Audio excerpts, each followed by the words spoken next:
Aujourd'hui, Jeanne Desto nous propose de regarder ensemble un tableau qui fait partie, comme on dit, de l'imaginaire de tous les Français, le Sacre de Napoléon.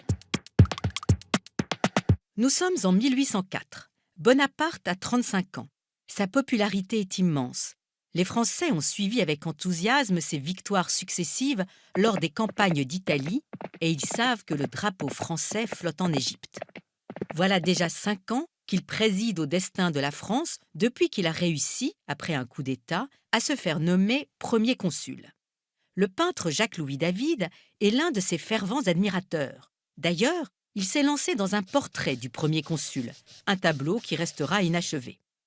Quelques années plus tard, David peint Bonaparte franchissant le Grand Saint-Bernard, un tableau équestre très fougueux qui deviendra l'une des représentations les plus connues de Bonaparte. Le 18 mai 1804, le premier consul Bonaparte est proclamé empereur des Français sous le nom de Napoléon Ier. Napoléon tient à ce qu'une grande cérémonie religieuse clôture les festivités et donne une dimension sacrée à son avènement. La date est fixée au 2 décembre 1804. En septembre, Napoléon s'adresse à David, promu premier peintre de l'empereur, pour lui passer commande d'un grand tableau qui devra conserver la mémoire de cet événement exceptionnel. Voici donc la cérémonie du sacre, telle qu'elle est immortalisée par le fameux tableau de David, le Sacre de Napoléon.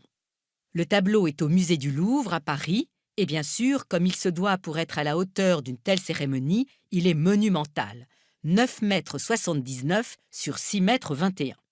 Nous nous trouvons à l'intérieur de la cathédrale Notre-Dame, dans le cœur de la cathédrale. Grandiose déjà le cadre avec les hautes colonnes de marbre et les rideaux rouges et les tentures. La lumière baigne les personnages principaux et notamment Napoléon en plein centre. Mais d'abord, regardez. Vous voyez là, dans la tribune, cet homme en habit brodé, arborant fièrement sa Légion d'honneur? C'est David lui-même, un carnet et un crayon à la main, en train de noter les détails de la cérémonie. Un autoportrait donc, enjolivé comme dans cet autoportrait-ci, dont l'ombre bien placée dissimule une grosse tumeur de la joue qui serait due aux suites d'une blessure d'escrime. Le buste de Rude donne probablement une idée plus exacte de la physionomie du peintre qui, à l'époque, jouit déjà d'une grande renommée. Bon, revenons à Napoléon. Sa fascination pour l'Empire romain s'exprime à travers ses vêtements. Une tunique et un manteau de velours pourpre brodé d'or. Il est déjà couronné, une couronne de laurier en or fin. Il tient à bout de bras la couronne, point central du tableau, qu'il s'apprête à déposer sur la tête de son épouse, Joséphine de Beauharnais.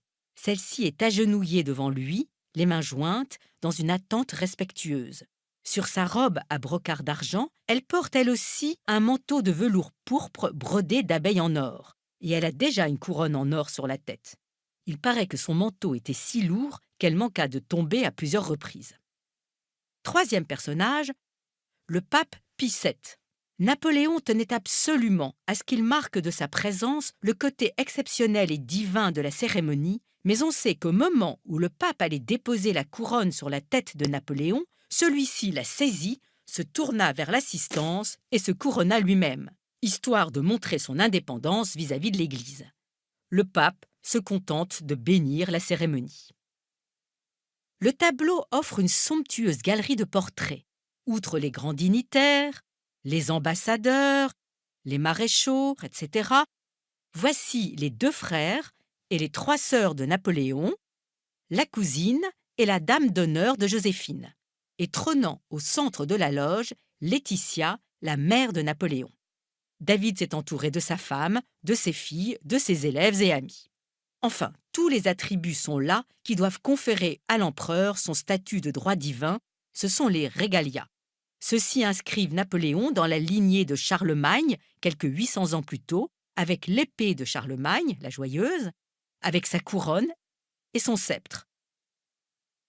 Et enfin, les honneurs de Napoléon lui-même, la main de la justice, le globe et son sceptre. Imaginez donc ce couronnement au moins aussi somptueux, si ce n'est plus, que ceux des rois de France, et ce, en 1804, 15 ans tout juste après la Révolution française, et la France qui applaudit des 2 mains au rétablissement d'un souverain de droit divin. David va mettre 2 ans à réaliser cette toile grandiose dans l'ancienne église de Cluny mise à sa disposition. Je fis des notes pour ceux que je n'eus pas le temps de dessiner. Ainsi, on peut croire, en voyant le tableau, avoir assisté à la cérémonie. Chacun occupe la place qui lui convient. Il est revêtu des habillements de sa dignité. On s'empressa de venir se faire peindre dans ce tableau qui contient plus de 200 figures. C'est que David veut que son œuvre soit la plus réaliste possible. Ce tableau splendide est-il pour autant un tableau fidèle à la réalité historique? Pas vraiment. Le travail de David est suivi de près par l'empereur, qui impose moult modifications.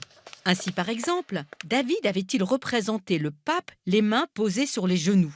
Mais l'empereur, je ne l'ai pas fait venir de si loin pour qu'il ne fasse rien, a voulu le voir bénir la scène. Pie VII ne se remettra jamais d'avoir été quasiment forcé de participer à ce qu'il appellera une mascarade et les relations entre les 2 hommes se dégraderont à jamais. La mère de Napoléon n'était pas présente à la cérémonie. Elle était d'ailleurs opposée à ce sacre. Mais l'empereur en a décidé autrement et sa mère, par sa position centrale, semble à la fois présider et approuver la cérémonie. L'intérieur de Notre-Dame paraît très solennel, ce qui n'était pas le cas, la cathédrale étant à l'époque très endommagée. Quant à David, il pouvait difficilement être dans la tribune puisque tous ses croquis de repérage montrent qu'il était placé quelque part par ici. Ce tableau néoclassique est donc bien une œuvre officielle, une œuvre de propagande en quelque sorte, destinée à fixer le souvenir de la cérémonie pour l'éternité. En tout cas, une personne en fut tout à fait satisfaite, l'empereur lui-même, qui s'est extasié devant l'œuvre terminée. Que c'est grand, que c'est beau, quel relief ont tous les objets, quelle vérité! Ce n'est pas une peinture, on marche dans ce tableau.